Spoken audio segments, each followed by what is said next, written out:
हरिः ओम्। हिरण्यवर्णाम् हरिणीम् सुवर्णरजतस्रजाम् चन्द्राम् हिरण्मयीम् लक्ष्मीम् जातवेदो ममावह।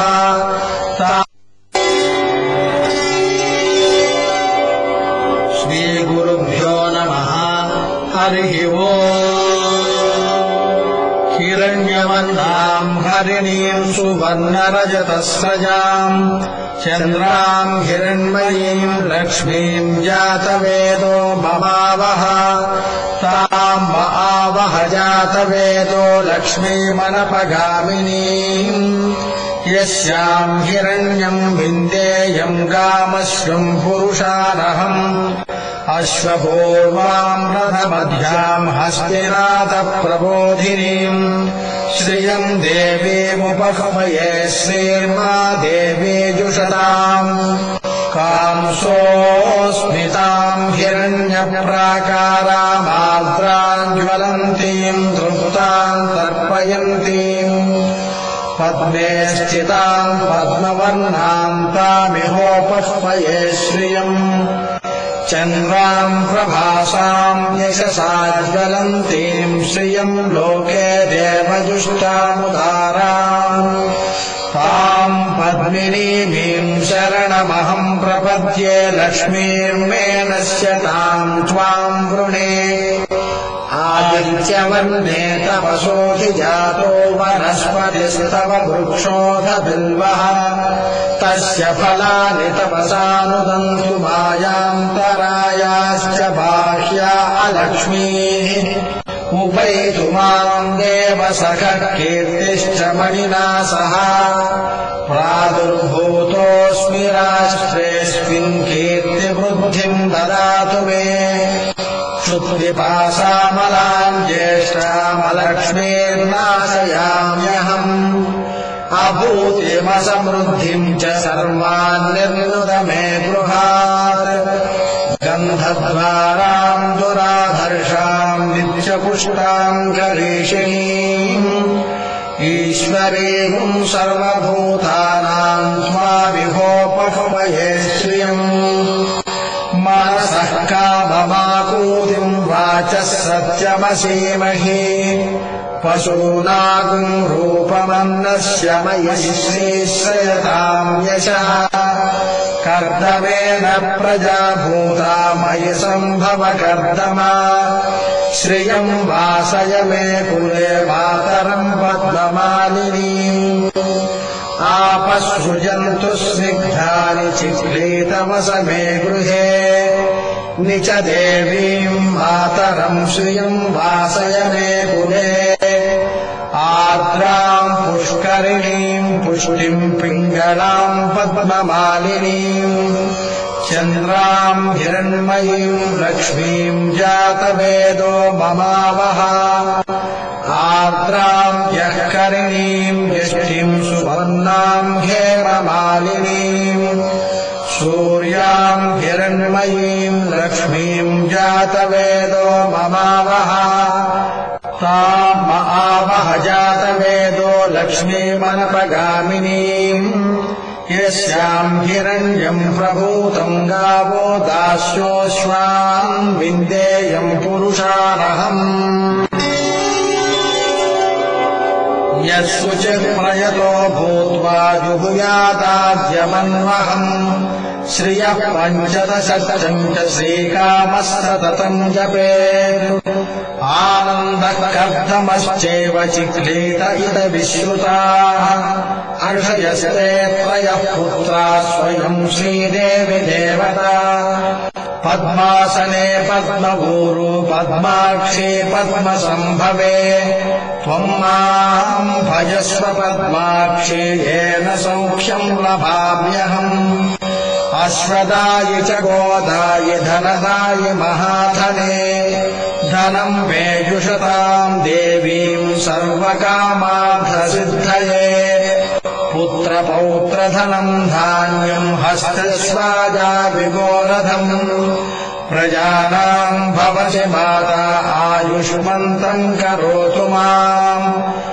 धनमग्निर्धनम् वायुर्धनम् सूर्यो धनम् वसुः धनमिन्द्रो बृहस्पतिर्वरुणम् धनमश्नुते चन्द्राभाम् लक्ष्मीमीशानाम् सूर्याभाम् श्रियमीश्वरीम् चन्द्रसूर्याग्निसर्वाभाम् श्रीमहालक्ष्मीमुपास्महे वैनतेय सोमम् पिबतु वृत्रः सोमम् धनस्य सोमिनो मह्यम् ददातु सोमिनी न क्रोधो न च मात्सर्यम् न लोभो नाशुभामतिः भवन्ति कृतपुण्यानाम् भक्तानाम् श्रीसूक्तम् जपेत् सदा वर्षन्तु ते विभावरि दिवो अभ्रस्य विद्युतः रोहन्तु सर्वबीजान्यवब्रह्मद्विषो जहि पद्मप्रिये पद्मिनि पद्महस्ते पद्मालये पद्मदलायताक्षी विश्वप्रिये विष्णुमनोनुकूले त्वत्पादपद्मम् मयि सन्निधत्स्व या सा पद्मासनस्था विपुलकटितटी पद्मपत्रायताक्षी गम्भीरावर्तनाभिस्तनभरणमिता शुभ्रवस्त्रोत्तरीया लक्ष्मीर्दिव्यैर्गजेन्द्रैर्मणिगणखचितैः स्नापिता हेमकुम्भैः नित्यम् सा पद्महस्ता मम वसतु गृहे सर्वमाङ्गल्ययुक्ता लक्ष्मीम् क्षीरसमुद्रराजतनयाम् श्रीरङ्गधामेश्वरीम् दासीभूतसमस्तदेववनिताम् लोकैकदीपाङ्कुराम् श्रीमन्मन्दकटाक्षलब्धविभव ब्रह्मेन्द्रगङ्गाधराम् त्वाम् त्रैलोक्यकुटुम्बिनीम् सरसिजाम् वन्दे मुकुन्दप्रियाम् शुद्धलक्ष्मीर्मोक्षलक्ष्मीर्जयलक्ष्मीः सरस्वती श्रीर्लक्ष्मीर्वरलक्ष्मीश्च प्रसन्ना मम सर्वदा वराङ्कुशौ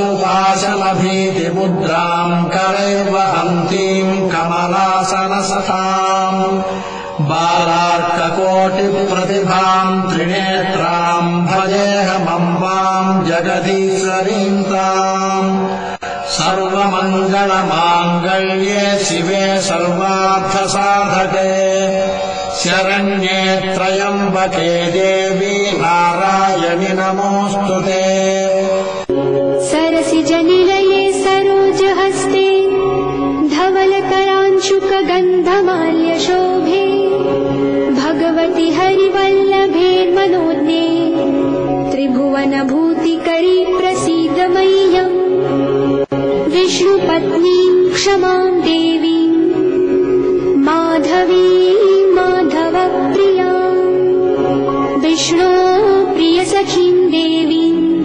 नमाम्यच्युतवल्लभाम् महादेव्यै च विद्महे विष्णुपत्न्यै च धीमहि तन्नो लक्ष्मीः प्रचोदयात्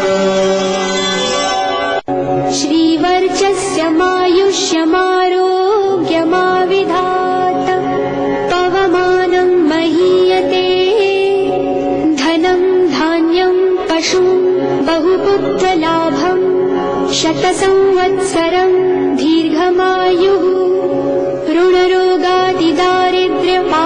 ऋणरोगादिदारिद्र्यपापक्षुदपमृत्यवः भयशोकमनस्तापा नश्यन्तु मम सर्वदा Sriya Jata Sriya Anurya Sriyam Vayo Jarithritya Dadhasu Sriyam Vananayumrita Thamayam Gajanti Sadya Savaisa Vithanhuam Sriya Awinam Thrakshiyamazda Ahi Sunfatham Richa Vashat Krikam Sinthatham Sinhithi Rajaya Pasam Hihiyawam Moisa य एवं वेद ॐ महादेव्यै च विद्महे विष्णुपत्नी च धीमहि तन्नो लक्ष्मीः प्रचोदयात्।